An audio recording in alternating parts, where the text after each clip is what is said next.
So in this topic we will discuss about inverting adder. Inverting অ্যাডারটা আমাদের মোটামুটি inverting amplifier মতোই দেখতে। ইনভার্টিং অ্যাম্পলিফায়ার আমাদের প্লাস যে পয়েন্টটা ছিল 3 নাম্বার পিন, সেটা গ্রাউন্ডেড ছিল। নেগেটিভ পিনের সাথে একটা ফিডব্যাক রেজিস্ট্যান্স আউটপুটে কানেক্টেড থাকে, আর একটা সোর্স রেজিস্ট্যান্সের থ্রু আবার 2 নাম্বার পিনে কানেক্টেড থাকে। তো এই সার্কিটের সাথে ডিফারেন্স কোথায়? এই সার্কিটের ডিফারেন্স হচ্ছে আমরা এখানে মাল্টিপল নাম্বার অফ সোর্স হচ্ছে কানেক্ট করছি আমাদের 2 নাম্বার পিনে। সো এইটা কীভাবে আমরা সলভ করতে পারি? সলভ করার আগে এটার অ্যাডভান্টেজ কী? অ্যাডভান্টেজ হচ্ছে আমি multiple number of voltage source connect করব। ভোল্টেজ সোর্স কানেক্ট করার পর সবগুলো সোর্স আমি চাইলে আউটপুটে অ্যাডিশন আকারে পাবো। অর্থাৎ ধরেন আপনি এই সার্কিটে 3টা সোর্স কানেক্ট করলেন, 5 ভোল্ট, 5 ভোল্ট, 5 ভোল্ট। সো আউটপুটে কী হবে? আমাদের এটার একটা অ্যাডিশন ভ্যালু পাবো, which is 15 volt, but output হবে ইনভার্টার, অর্থাৎ আমরা -15 ভোল্ট পাবো। এই জিনিসটা খেয়াল রাখতে হবে।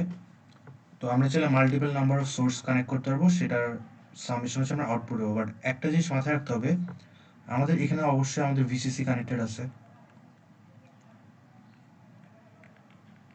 সো ভিসিসি যদি আমাদের 15 ভোল্ট হয়, +15 আর -15, আর আমরা যদি এখানে 4টা সোর্স কানেক্ট করি, আর ফোর্থ সোর্সটা যদি আমাদের 5 ভোল্ট হয়, তাহলে কিন্তু আমাদের সামেশন আসে 20 ভোল্ট, সো -20 ভোল্ট। বাট আমরা কিন্তু আউটপুটে এই 20 ভোল্টে পাবো না, কারণ আমাদের ম্যাক্সিমাম থ্রেশহোল্ড হচ্ছে 15 ভোল্টের। সো যদি এখানে আমাদের 20 ভোল্ট থাকতো তাহলে কিন্তু আমরা 20 ভোল্ট পেতাম। বাট আমরা যদি এখানে ইনপুটে 4টা সোর্স ইউজ করি 5 ভোল্টের, আর ভিসিসি যদি 15 ভোল্ট সেট করা থাকে, তাহলে কিন্তু আমরা এখানে আউটপুট পাবো ম্যাক্সিমাম 15 ভোল্টের। এই জিনিসটা মাথায় রেখে হচ্ছে আমাদের সার্কিটটা ডিজাইন করতে হবে। আচ্ছা, তাহলে সার্কিটটা কীভাবে আসে আমরা দেখি, বা ডিরাইভেশনটা আমরা এখন সলভ করব। তো এই সার্কিটটা সলভ করার জন্য আমাদের একটা পুরানো মেথড ইউজ করতে হবে, যেটা ছিল আমাদের সুপারপজিশন থিওরাম।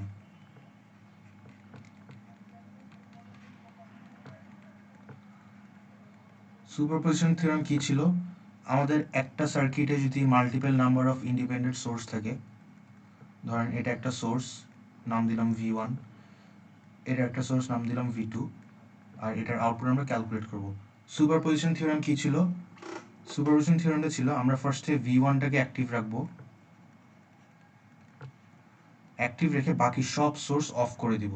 ধরেন এখানে আমার 2টা সোর্স, তাহলে এই V2টা অফ হয়ে যাবে। যদি V3 থাকতো তাহলে V3 অফ হয়ে যেত। ধরেন আমার এখানে V3ও আছে, V3ও অফ হয়ে যাবে। এই সিচুয়েশনের মধ্যে আমরা ভি আউটপুট কত আসে সেটা ক্যালকুলেট করব। এটার নাম দিলাম আমি ভি আউটপুট 1, কারণ আমরা V1 এর জন্য ক্যালকুলেট করছি। সিমিলারলি সেকেন্ড স্টেপ কী হবে? এটাকে আমরা অফ করে দিব, এটাকে অ্যাক্টিভ রাখবো, এটাও অফ থাকবে। এরপর আমরা ভি আউটপুট 2 ক্যালকুলেট করব। এভাবে করে সবগুলো সোর্সের জন্য ভ্যালুগুলো আমরা বের করব। দেন ফাইনালি আমার আলটিমেট আউটপুটটা কী হবে? V output 1 plus V output 2 plus V output 3, যেটা আসে ওটাই হচ্ছে আমার মেইন আউটপুট। এটা ছিল আমার সুপারপজিশন থিওরাম। তো এই থিওরিটাই হচ্ছে আমরা আমাদের এই ডিরাইভেশনে অ্যাপ্লাই করব।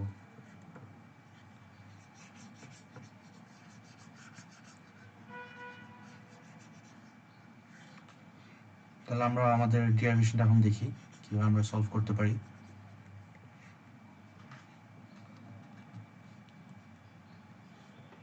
আচ্ছা, তাহলে এখানে ধরে নিলাম আমার V1 V2 করে n number of swords connected আছে, V1 V2 V3 করে করে ধরেন V100 পর্যন্ত কানেক্টেড আছে। তো একটা জিনিস খেয়াল রাখতে হবে, আমি যতগুলো সোর্স অ্যাড করবো ততগুলোর জন্যই রেজিস্ট্যান্স অ্যাড করবো, আর রেজিস্ট্যান্সটার ভ্যালু ইন্ডিপেন্ডেন্ট, অর্থাৎ R1 এর ভ্যালু আর R2 এর ভ্যালু সেম হবে এমন কোনো কথা নেই। আপনি R1 এর ভ্যালু একটা রাখতে পারেন, R2 ভ্যালু ডিফারেন্ট রাখতে পারেন। এই ভ্যালুগুলো দিয়ে আসলে আমরা আমাদের এই অ্যাম্প্লিফায়ারটাকে কি অ্যাম্প্লিফায়ারের গেইনটা আমরা চাইলে চেঞ্জ করতে পারবো। তাহলে ফার্স্ট কাজ হচ্ছে আমি V1কে অ্যাক্টিভ ধরবো। তাহলে when V1 হচ্ছে অ্যাক্টিভ, তাহলে আমার ভি আউটপুট কী হবে সেটা আমরা দেখব। এখন যখন আমার V1টা অ্যাক্টিভ, তার মানে কি এই সোর্সটা অ্যাক্টিভ আর বাকি সব সোর্স অফ। সোর্স অফ হওয়া মানে কি এই সোর্সগুলো কি গ্রাউন্ডেড হয়ে গেছে, অফ হয়ে গেছে। তার মানে আমার সার্কিটটা এমন হয়ে যাবে, মাইনাস প্লাস, প্লাস তো আমার গ্রাউন্ড করাই আছে, এই V1টা অ্যাক্টিভ,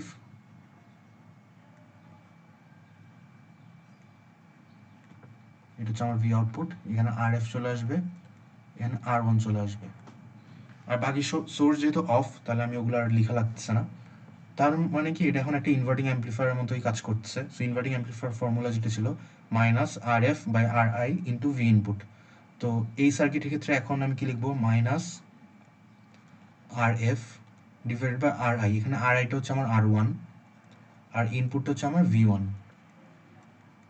ঠিক আছে, সো এটা ছিল আমার যখন ভি ওয়ানটা অ্যাক্টিভ। সিমিলারলি যখন আমি ভি টুটা অ্যাক্টিভ করবো, তাহলে কি হয়ে যাবে, এটা হয়ে যাবে ভি টু, এটা হবে আর টু, আর বাকি সব সেম। ভি ওয়ান এখন অফ, অন্য সব সার্কিটও অফ। তাহলে আমি এটা এখন মুছে দিই, যেহেতু আমরা কনসেপ্টটা বুঝতে পারছি। তাহলে এখন ভি টু অ্যাক্টিভ,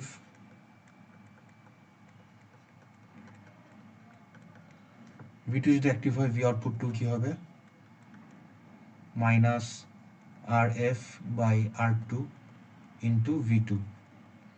এভাবে করে করে আমি যখন ভি ওয়ান, যদি এখন আমার ভি ওয়ানটা অ্যাক্টিভ ধরি, আপনার যতগুলো এরকম সোর্স থাকবে ততগুলোর জন্য আমি এবার ভি টু ভি থ্রি করে লিখতে থাকবো। সো ভি এন যদি অ্যাক্টিভ হয় তাহলে কী হবে, এন বুঝাচ্ছে যে কোনো ভ্যালু, ভি থ্রি হতে পারে, ভি ফোর হতে পারে, বা N number of value. So V output N হবে minus R F by R N into V N. So আমাদের সবগুলা সোর্সের জন্য আমরা আউটপুট বের করে রাখলাম সুপারপজিশন থিওরাম অনুযায়ী।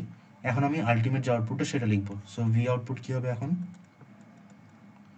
মাইনাস, আচ্ছা মাইনাসেরটা পরে আসি, আমরা আগে টোটাল সামেশনটা লিখি। V output one plus V output two plus dot dot dot plus V output N. So আমরা যদি এখন রিপ্লেস করে দিই, ভি আউটপুট ওয়ান ছিল minus R F by R one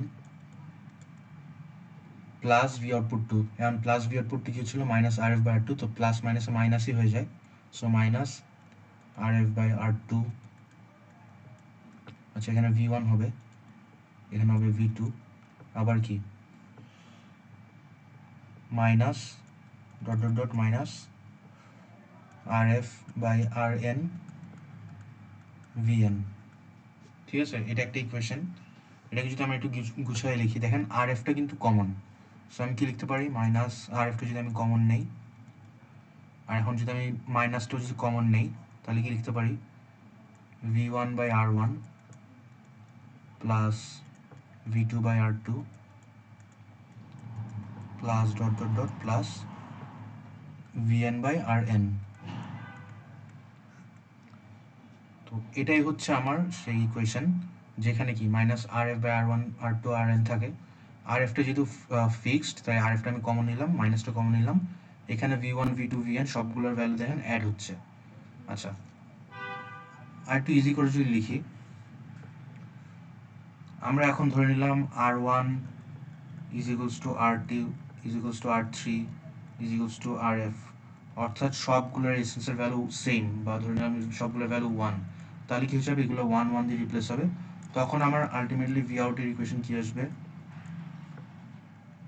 minus, যেহেতু এগুলোর ভ্যালু ওয়ান, তার মানে কি ওয়ান ওয়ান রিপ্লেস হয়ে যাবে, তাহলে আলটিমেটলি আসে V one plus V two plus dot dot dot plus V N.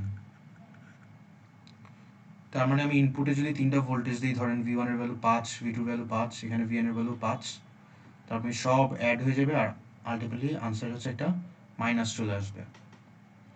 এখন এখানে জাস্ট সিম্পলি ইনভার্টেড অ্যাডিং হচ্ছে, বাট আমরা চাইলে এটাকে অ্যাম্পলিফাই করতে পারি। ধরেন আপনি ইনপুটে দিচ্ছেন ভি ওয়ান দিচ্ছেন 5 ভোল্ট, ভি টু দিচ্ছেন 3 ভোল্ট, ভি থ্রি দিচ্ছেন 3 ভোল্ট।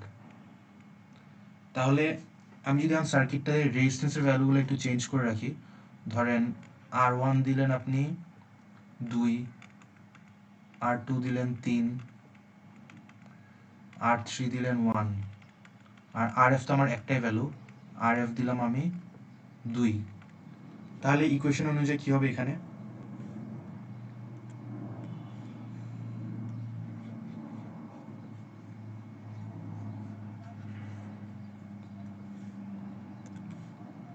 তাহলে এটার জন্য আমার ভ্যালুগুলো আমি লিখতেছি। তাহলে কী হবে, মাইনাস আর এফ এর ভ্যালু এখন 2, ভি ওয়ানের ভ্যালু 5, আর ওয়ানের ভ্যালু 2, প্লাস V2 ভ্যালু হচ্ছে 3, R2 ভ্যালু 3 প্লাস V1 এর ভ্যালু 1, V3 ভ্যালু হচ্ছে 3 আর R3 এর ভ্যালু হচ্ছে আমি এখন কত ধরলাম 1 ধরলাম। তাহলে কি আসে দেখি, -2, এখানে হচ্ছে 5/2 আসছে। তাহলে 5/2 এর ভ্যালু কত আসে আমাদের? 5/2 যদি আমরা করি ক্যালকুলেটরে, 5 divided by 2 is equals to 2.5. So 2.5 plus 3/3 হচ্ছে 1 plus 3. So এটা আসে 3 plus 1 হচ্ছে 4, 4 plus 2.5 হচ্ছে 6.5, 6.5 into 2 করবো আমরা। তো 6.5 into 2 করেন,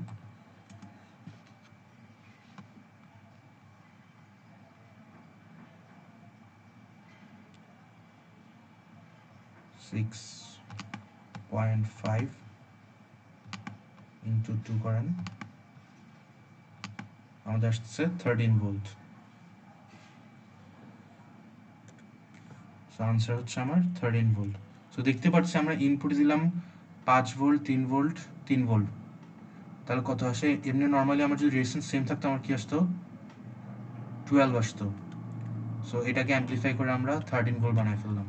কিভাবে? আমাদের এই রেজিস্ট্যান্সের ভ্যালুগুলো ম্যানিপুলেট করে। সো আমরা যদি রেজিস্ট্যান্সের ভ্যালুগুলো চেঞ্জ করে আমরা চাইলে আমাদের ইনভার্টিং অ্যাডিশনও করতে পারবো, সাথে সাথে আমরা অ্যামপ্লিফিকেশনও করতে পারবো। এভাবে হচ্ছে আমাদের ইনভার্টিং অ্যাডারটা কাজ করে।